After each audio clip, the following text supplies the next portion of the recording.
The biggest insight I got was by coincidence. I was at my sister's university graduation and it started raining. And there was a person next to me who had an umbrella. He offered the umbrella to me to stand underneath him. And he was extremely well dressed. So I'm like, hey, what do you do?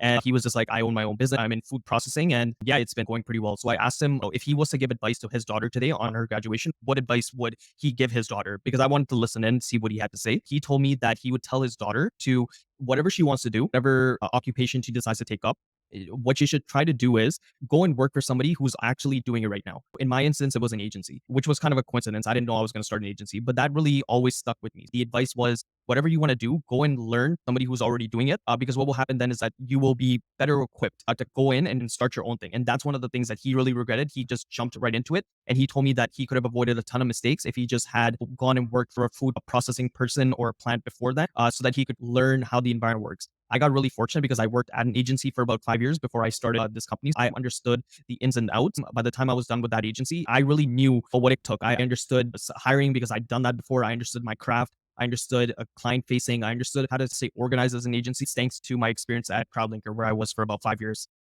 So that's where I really learned a lot of the lessons that I learned. Apart from that, in terms of just starting an agency, I remember I did take a course on starting an agency. It wasn't super helpful, to be honest with you. Just looking back in terms of what was said and what I'm actually applying right now, it might have been a little bit too much cookie cutter. In my opinion, the best teach for me has been just experience going in and doing it, feeling scared to do it, and but going ahead and doing it anyways. So that's really helped. Apart from that, I have really benefited from just talking to other people who are also running agencies and just learning about what they think about. What are some of my mental blocks that I currently have in place, which these individuals do not? So, for example, I had a conversation with someone where we were talking about contract pricing. And essentially, what happened was when he was looking at my contract pricing and I was telling him about some of the things that I'm going through, his answer was, why don't you just charge people more? Because then you can get all these things in place. You can have a little bit more of a buffer and that would solve a lot of your problems.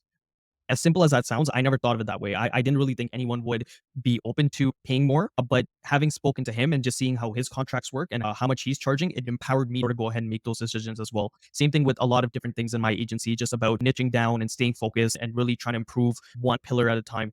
The last thing I would say that's really helped me in terms of building an SEO agency or an agency in general is that I try to read a lot of autobiographies. These don't have to be autobiographies of people who are doing the exact same thing that I am, but people who have been successful in their own rights, in their own industry. I recently just read Sam Zell's autobiography, who's an investor. I read Warren Buffett, who's also an investor. I read Shoe Dog, which was the person who created Nike. And currently I'm reading Sam Walton, Walmart's founder's autobiography. It really helps you to learn from what they're going through. And especially when you're in it, because you get to understand how Nike looks right now is not what it looked like before. And all the decisions that went into getting it to the place it was. And just understanding how in order for you to win that big, you're also going to have to lose pretty big. There's going to be a lot of points in your journey that you're not going to be feeling great about your situation, whether that's running into some legal issues like Nike did, or running into some money issues like Sam Zell did when overinvested in something and the market crashed. And just understanding that how they went about those situations. And you're not alone. Anyone who's done anything major in their life has gone through these ups and downs. And just hearing it from other people's perspective who went through those experiences and made it out the other end. And now these are some of the people that you admire and look up to. It really helps you calm the nerves at least. So I listen to a ton of autobiographies just to understand the struggles of other people. I think out of everything that's out there, probably working at an agency for 5 years, talking to other agency owners and seeing what they're going through and just getting advice from them, as well as just reading experience of other successful entrepreneurs that you admire and just learning from them, just seeing how their journey went. You're not alone in this void, which is entrepreneurship.